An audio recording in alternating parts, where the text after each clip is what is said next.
আপনি আমাকে একা পেয়ে যা খুশি তাই করবেন আমার সাথে, আমি কিন্তু সেটা মেনে নিব না। আমি একটা যথেষ্ট ভালো মেয়ে, আর একটা ভালো মেয়ের সাথে এই ধরনের খারাপ আচরণ আপনি আমার সাথে করবেন না। আমি কিন্তু আর 10টা মেয়ের মতো না, খবরদার আপনি আমার সামনে আসবেন না। ভালোদের সাথে এসে কি সম্পর্ক? আমি তো কিছু বুঝতে পারছি না।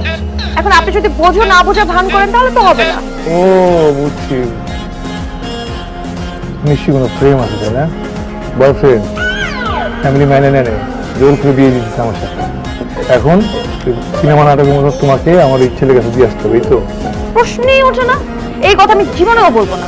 বিয়ে মানুষ কয়বার করে? একবারই করে। আমি আপনাকে দেখে শুনে একদম পছন্দ করেই বিয়ে করেছি। আপনার ছবি যখন দেখেছি তখন আমার বাবা মাকে এটাও বলেছি যে যদি বিয়ে করতে হয় তাহলে আপনাকে করবো। বাহ, তাহলে সমস্যা কোথায়? হ্যাঁ, হ্যাঁ, স্বামী স্ত্রী এগুলো করবো না। খবরদার এই হাত দিয়ে ভুলেও আমাকে ছোঁয়ার চেষ্টা করবেন। এত বড় খারাপ আমার এই হাত দিয়ে আবার আমাকে ছুটে চায়। আপনি কি ভেবেছেন আমি বুঝি না? কত মতলব খারাপ, তোমার সাথে খারাপ কাজ করতে চেয়েছে। এগুলো খারাপ কাজ করলে পাপ হয়, পাপ। এগুলো পাপ, পাপ হয়? কে বলছে তোমাকে? আপনি কি ভেবেছেন আমি কিচ্ছু বুঝি না? আমি ছোট্ট মেয়ে, আমি বাচ্চা মেয়ে, আমি সব বুঝি, আমি সব জানি। এগুলো খারাপ ছেলে মেয়েরা করে। আমাদের বাসায় যে দারোয়ান ছিল না, সে 2-3 বছর আগে কি করেছে জানেন? আমাদের বাসায় যে কাজের মেয়ে, ওর সাথে এই ধরনের খারাপ কাজ করেছে। আমরা তো কেউই জানতাম না। ওই এলাকার মানুষের কাছে একদিন ধরা খেয়েছে। আর যখনই ধরা খেয়েছে না, সমস্ত মানুষ তাদেরকে এমন মাইর দিয়েছে, তারপর এলাকা থেকে এক ধাক্কা মারি বের করে দিয়েছে।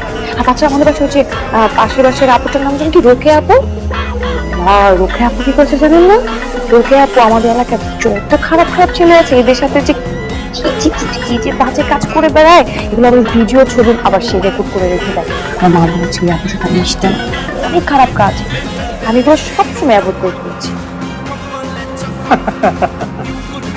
আরে বোকামে, এসব পাপ ঠিক আছে, সেটা বিয়ের আগে করলে পাপ, বিয়ের পরে করলে পাপ হয়। আপনি বোকা, আবার আমাকে বোকা বললেন? আমি কোনোদিনও বোকা না। পাপ তো পাপই। বিয়ের আগে যদি করি পাপ, বিয়ের পরে করলেও তো পাপ। পাপ কি বিয়ের আগে পরে হয় নাকি? এখন আমি যদি কাউকে মার্ডার করি, আমার ফাঁসি যদি বিয়ের আগে হয়, বিয়ের পরে কি মার্ডার করলে ফাঁসি হবে না? আমি যদি চুরি করি, পুলিশ যদি আমার বিয়ের আগে ধরতে আসে, বিয়ের পরে চুরি করলে কি পুলিশ আমাকে ধরতে আসবে না? তখন কি আমাকে মাফ করে দিবে? ও শিট। হ্যাঁ শিট। আপনার মুডটাই নষ্ট করে দিচ্ছেন। আমি আর কত কিছু ভেবেছিলাম যে আপনার সাথে আমি লুডো খেলবো, আপনি সেটাও খেলতে দিলেন না। আরে আসছেন উল্টাপাল্টা কাজ করার জন্য। খবরদার যদি এরকম করেন আমি কিন্তু চিৎকার করে সবাইকে জানাবো। ঠিক আছে, না, আমি আজকে খেলবো না, আমি কালকে খেলবো। আপনার মুডটাই নষ্ট করে দিচ্ছেন।